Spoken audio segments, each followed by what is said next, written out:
Ito naman po mga bossing ko, ang isa sa mga subok na at paborito ko na pampaswerte. Ito pa mga bossing ko ay isa sa mga magandang pamamaraan para tayo ay swertin. Pwede nyo siyang ilagay sa isang mangkok or isang platito or sa isang plato. Pwede rin naman po, damihan nyo lang yung barya. Pagkatapos, pwede nyo rin po siyang ilagay sa inyo pong pitaka. Ayan. Ito po, shell siya mga bossing. Kasi yung shell mga bossing ko ay nagmula sa tubig. Tubig ay kasaganahan. Para tuloy-tuloy ang pasok ng swerte. Never ending ang swerte po ninyo. Gamitan nyo po ito ng shell.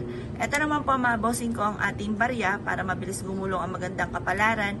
Mainam na gamitan nyo po ito mga bossing ko ng barya. Ang gagamitin natin barya, mix po yung silver and gold or kaya gawin yung tatlo. Halimbawa, isang 5 piso, 2 piso mga bossing. Yung ganon mga bossing para tatlo yung bilang po niya. Kasi hindi naman sa amount siyang binibilang.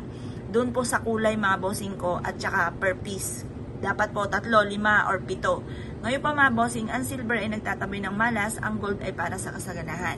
Ito naman po mga bossing ko ang ating bawang. Ang bawang mga bossing ko ay isa sa mga pantaboy ng malas, pang-attract ng swerte. Proven po yan mga bossing para tuloy-tuloy ang pasok ng swerte. Hindi ka malasin mga bossing.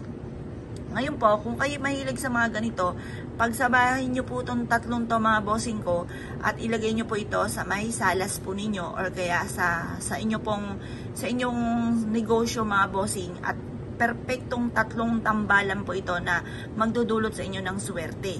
Mag-wish ka po muna. Halimbawa, sa akin negosyo ay magkakaroon ako lagi ng malaking benta.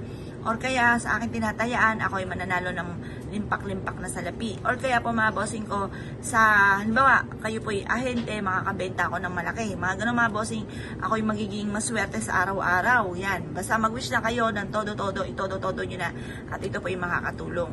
Maganda, maglagay ka rin ng ganito sa pitaka ninyo. Itong tatlong sakap na ito na paborito kong pampaswerte. At isa ako sa present na magpapatotoo na sinuwerte dito. Pero syempre mga bossing, lagi nyo po tatandaan, sipag at tiyaga, double time sa pagkayod at huwag ka makakalimot magdasal at sabayan nyo pa ng mga pampaswerte para wala ka ng pagkukulang. Lahat po ay nagawa nyo na para siksik-liklik at umabot. Maraming blessing ang dumating po sa inyo. Kung kayo pinaniwala at nais po itong gawin, lumarga po kayo. Mag-wish ka ng todo-todo dahil wala naman pong wala naman pong bayad mga bossing ko ang mga pag-wish. Ito pa mga bossing, libreng mangarap. Kaya kung ikay mangarap, lubos-lubosin nyo na mga bossing. Huwag ka na magpatumpik-tumpik pa at makakatulong po ito upang sa ganoon kayo po higit na swertihin sa buhay. Kung naniniwala ka at nais po itong gawin, lumarga po kayo mga bossing. At ito po isa sa mga subok na napakaswerte mga bossing. Ngayon po mga bossing, kung kayo po'y gagawa ng ganito, dapat nasa mood kayo, mag-wish ka ng mula sa inyong pong puso, hindi yung basta nakagawa ka lang, tapos taimtim basta na panalangin, at maging positibo sa buhay, ugali ng pagsasabi ng mga magagandang salitain, at kalimutan yung daing-daing. Yung kadaing-daing, ipagdasal sa mahal na Panginoon, bagamat alam po natin yan, kaya lang po tayo dadaing sa mahal na Panginoon, dahil, kumbaga maibsan yung ating nararamdaman. Kasi minsan kaya tayo nakapapakwento sa iba kasi parang wala ka mapagsabihan ng nararamdaman ninyo.